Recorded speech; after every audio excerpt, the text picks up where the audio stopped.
Hello बेटा, कल हमने पढ़ा सरल वाक्य और संयुक्त वाक्य। एक बार मैं सरल वाक्य और संयुक्त वाक्य के बारे में फिर समझा देती हूँ। सरल वाक्य का मतलब होता है जिसमें एक उद्देश्य हो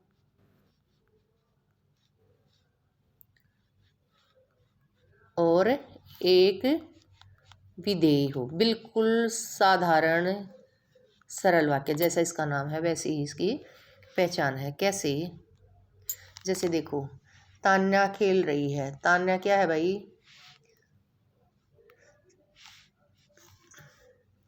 तान्या खेल रही है। तान्या है उद्देश्य और खेल रही है विधेय। एक उद्देश्य और एक विधेय हो वो सरल वाक्य कहलाएगा। उसके बाद है संयुक्त वाक्य। संयुक्त वाक्य की पहचान क्या होगी? संयुक्त वाक्य की पहचान है जिसमें दो स्वतंत्र वाक्य हों लेकिन एक योजक या समुच्चय बोधक के साथ जुड़े हों। जैसे ईशा बाजार गई, ये एक वाक्य है भाई। फल लाई, ये एक वाक्य। दोनों स्वतंत्र हैं लेकिन इनको जोड़ने वाला कौन है? और क्या है भाई? योजक या समुच्चय बोधक कहते हैं इन शब्दों को। योजक या समुच्चय बोधक। ये समुच्चय बोधक ने जोड़ रखा है इनको। आप आ जाओ, एक वाक्य हो गया। किसी को भेज दो, दूसरा वाक्य हो गया और उसको किसने जोड़ दिया? या ने। आप आ जाओ या किसी को भेज दो, ये हो गया संयुक्त वाक्य। जिसमें दो स्वतंत्र वाक्य मिलकर एक योजक के साथ जुड़कर एक वाक्य बना दें, उसे संयुक्त वाक्य कहेंगे भाई। उसके बाद है बेटा मिश्रित वाक्य। मिश्रित वाक्य का मतलब क्या है? जिसमें दो वाक्य हों। दो वाक्य का मतलब जिसमें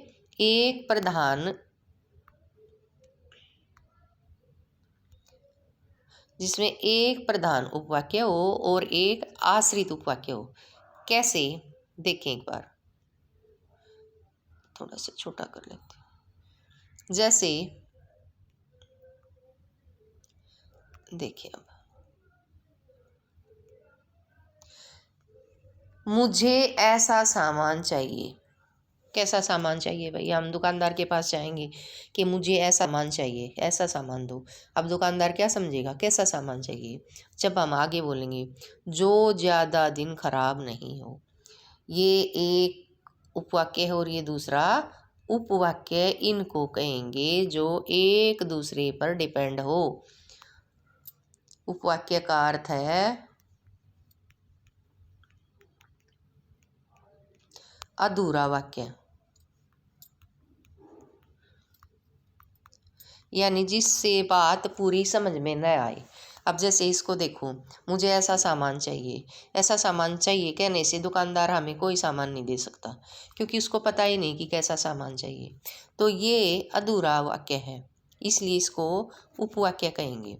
जब हम आगे बोलेंगे ना कि जो ज़्यादा दिन खराब नहीं हो, जो ज़्यादा सस्ता हो, जो ज़्यादा अच्छा हो, जो भी हम बताएंगे तब हमारी बात कंप्लीट होगी, तब ये एक वाक्य कहलाएगा। इसको कहेंगे मिश्रित वाक्य। अब मिश्रित वाक्य की पहचान देखें। मिश्रित वाक्य की पहचान होती है कि एक वाक्य के साथ दूसरा वाक्य जुड़ा हो लेकिन वो दोनों एक दूसरे पर डिपेंड करते हैं। वो अपना अलग अर्थ नहीं रखते, यानी उसको हम अलग बोलें तो उनका अपना कोई अर्थ नहीं समझ में आएगा। देखो, अगर इसको मैं बोलूँ यह वही मोर है। अब यह वही मोर है अगर मैं ऐसे कह दूँ तो किसी को समझ में नहीं आएगा भाई कौन सा मोर है ये। वही मोर का मतलब क्या हुआ? कैसा मोर है।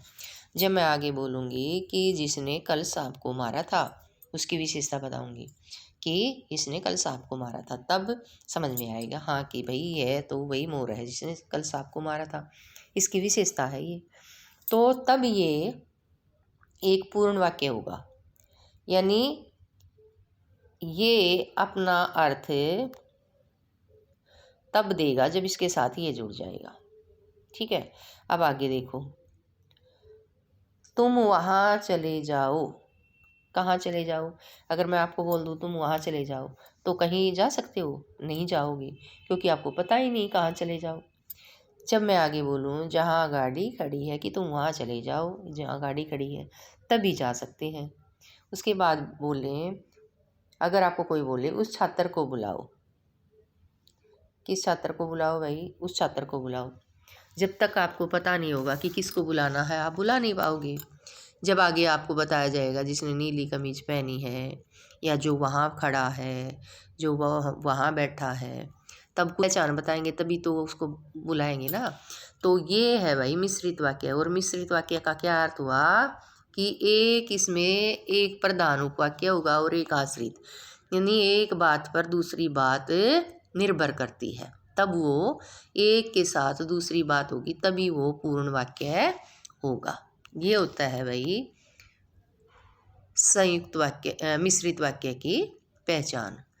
अब इसमें देखो, उपयुक्त वाक्यों में मेरे पास खिलौना है, मुझे ऐसा सामान चाहिए जो चाबी से चलता है, ये आश्रित उपवाक्य हैं। और प्रधान कौन से हुए, मेरे पास एक खिलौना है, मुझे ऐसा सामान चाहिए,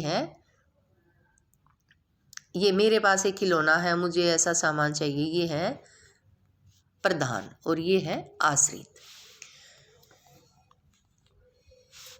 ये हो गया भैया आपका सरल वाक्य, संयुक्त वाक्य और मिश्रित वाक्य।